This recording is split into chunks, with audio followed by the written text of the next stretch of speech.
Comissão de Finanças define data para a apresentação do relatório final da Lei do Orçamento e do Plano Plurianual. Deputados repercutem em plenário projeto catarinense vencedor do Prêmio Inovare. Estagiários do programa Antonieta de Barros participam da primeira edição do Parlamento Jovem do PAB. E a Assembleia lança coletânea de livros com os principais direitos da pessoa com deficiência. Hoje é quarta-feira, 4 de dezembro, e o TVA Notícias começa agora.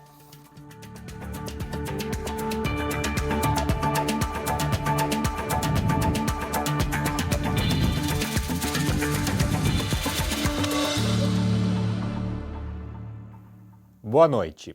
A Comissão de Finanças e Tributação definiu a data para a apresentação do relatório final da Lei Orçamentária Anual e do Plano Plurianual. O presidente do colegiado, deputado Marcos Vieira, também informou sobre a realização de uma reunião extraordinária. A Comissão de Finanças e Tributação tem uma série de projetos importantes para serem votados neste fim de ano. Entre eles, a Lei Orçamentária Anual e o Plano Plurianual. O relator das propostas é o deputado Marcos Vieira, presidente do colegiado, que informou aos parlamentares que apresentará o relatório final das matérias na quarta-feira da semana que vem. Não haveria tempo de fazer o exame de todas elas até o dia de hoje. Então, na quarta-feira da semana que vem, já está programado a leitura do relatório conclusivo do PPA, que é o Plano Plurianual para o próximo quadriênio, e também da LOA, que é a Lei Orçamentária Anual para 2020. Com certeza, na quarta-feira que vem, teremos lido nesta comissão o relatório conclusivo desses dois importantes projetos de lei. Por causa do número de projetos a serem deliberados pela Comissão de Finanças, o deputado Marcos Vieira definiu uma data para uma reunião extraordinária. No dia 12 de dezembro, às 9h30 da manhã, o colegiado vai se reunir para limpar a pauta de votações.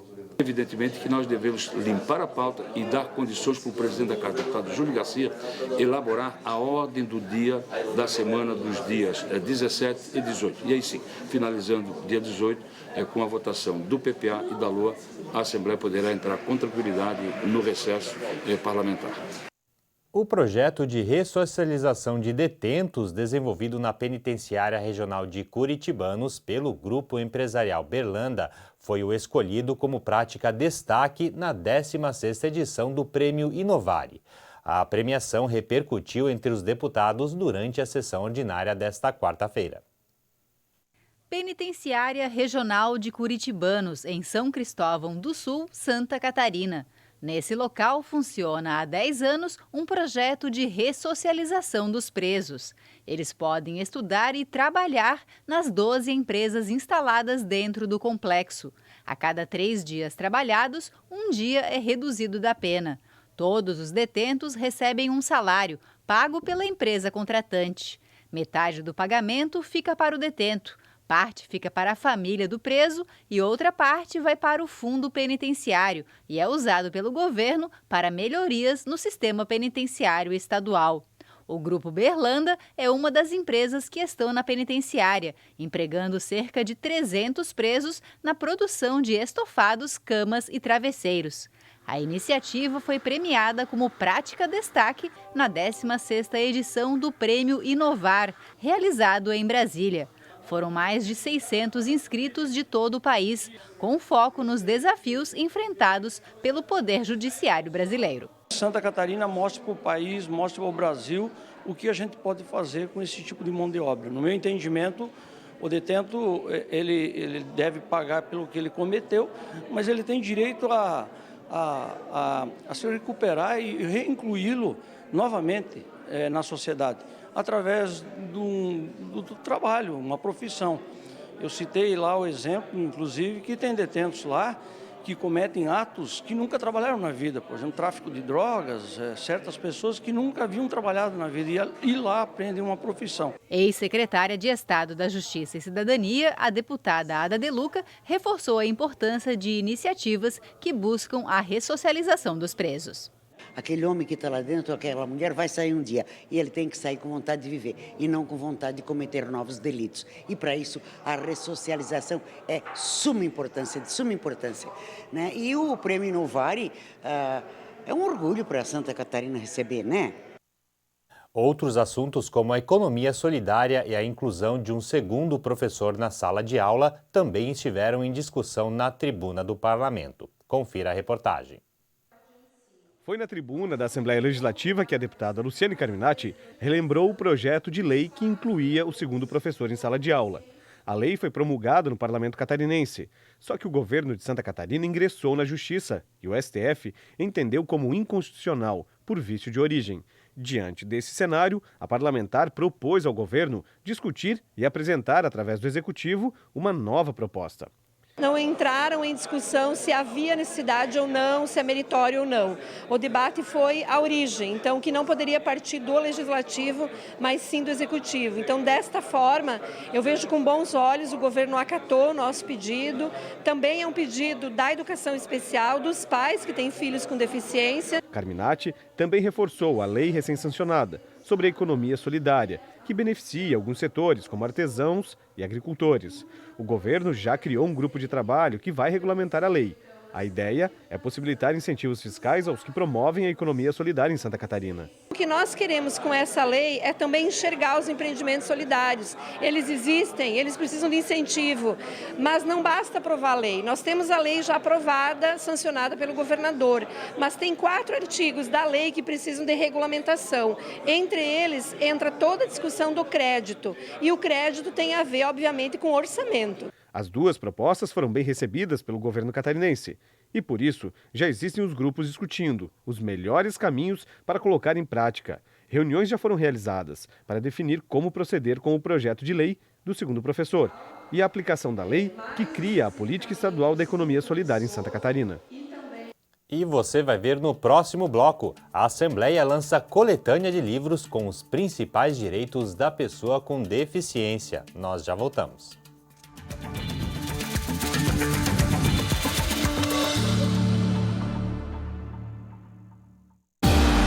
Pelo que você luta?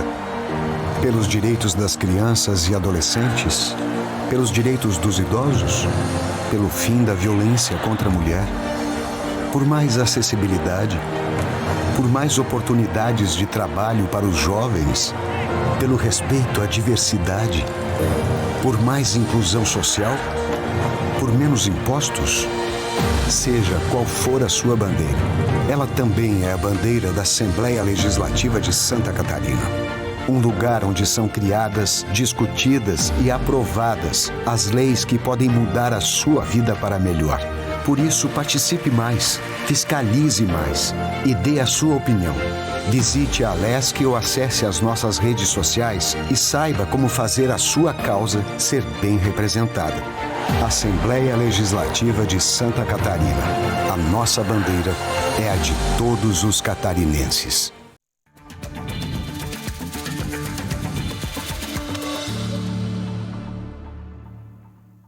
40 estagiários do programa Antonieta de Barros foram selecionados para participar da primeira edição do Parlamento Jovem do PAB.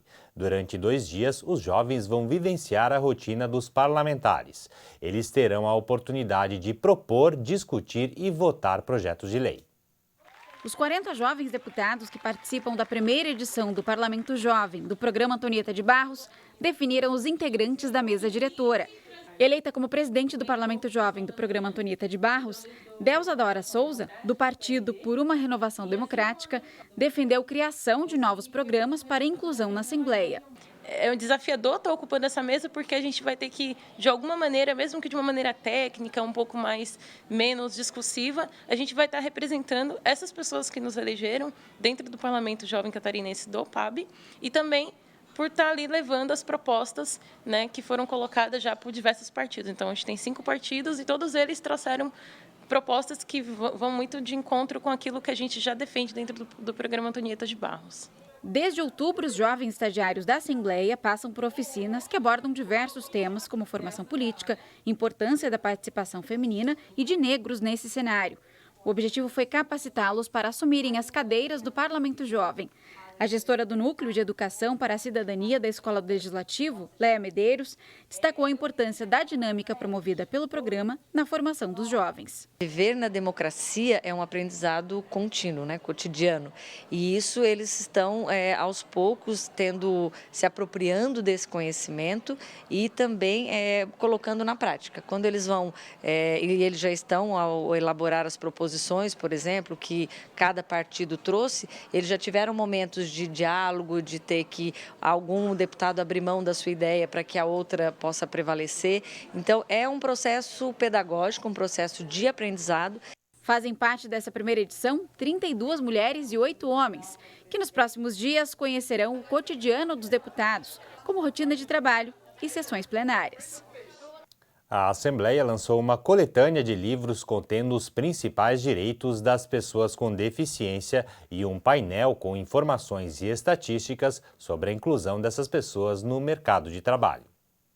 O Dia Internacional da Pessoa com Deficiência, celebrado em 3 de dezembro, foi marcado na Assembleia Legislativa pelo lançamento de uma coletânea de 3 livros que reúnem os principais direitos da pessoa com deficiência, incluindo as legislações brasileira e estadual de inclusão. Foi uma iniciativa do Parlamento catarinense com o apoio de várias instituições ligadas ao atendimento desse público.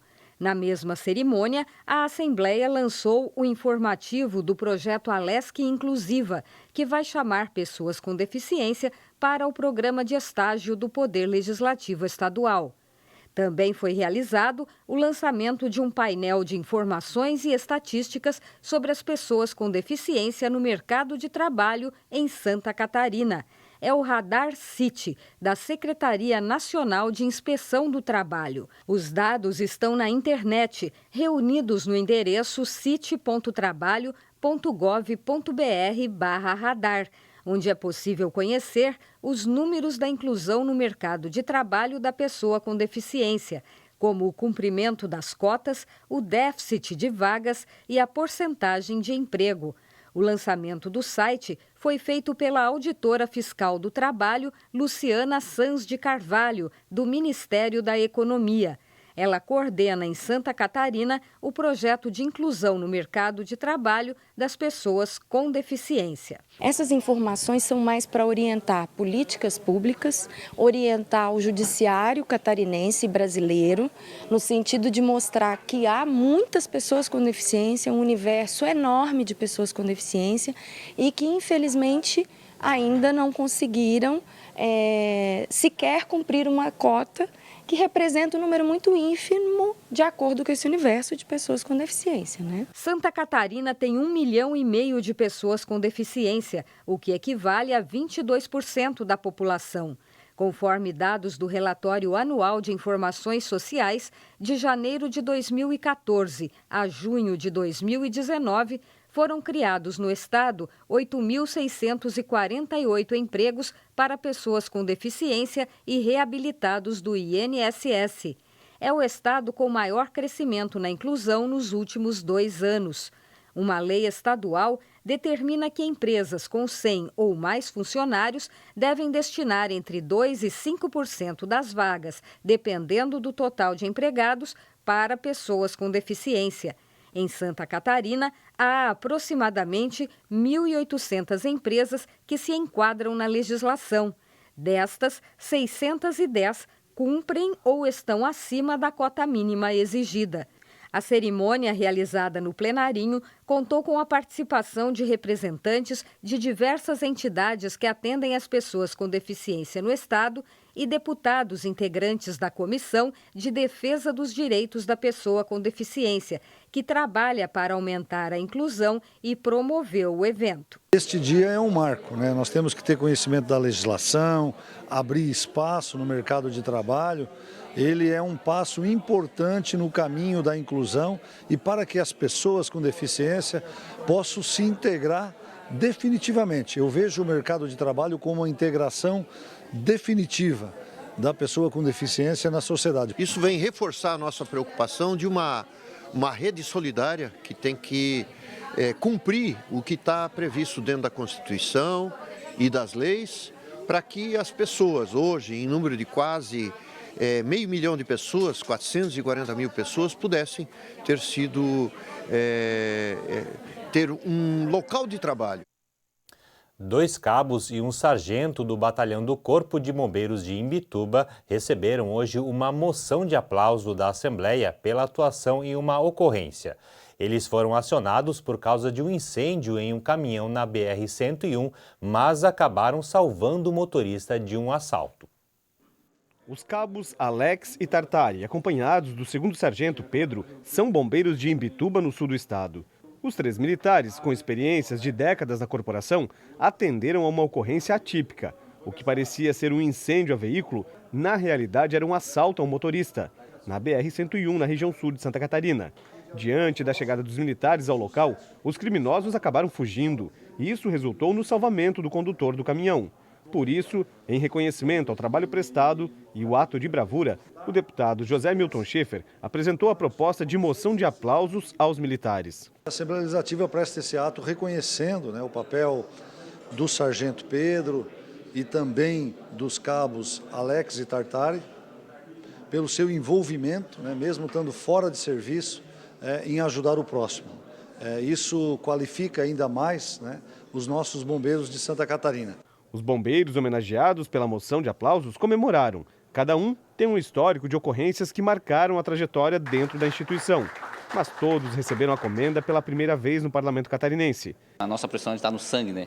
A gente não vai atender uma ocorrência para ser reconhecido. Mas assim, quando a gente é reconhecido e eleva o ego da gente, assim, né? É algo que vem demonstrar para a nossa instituição o nosso empenho em sair de casa todos os dias para enfrentar o adverso, aquilo que a gente não espera, e alcançar o êxito que a sociedade tanto espera, e voltar para nossa casa, junto dos nossos familiares, com a certeza sempre do dever bem cumprido. A gente está atuando aí para ajudar, para salvar, independente do que aconteça.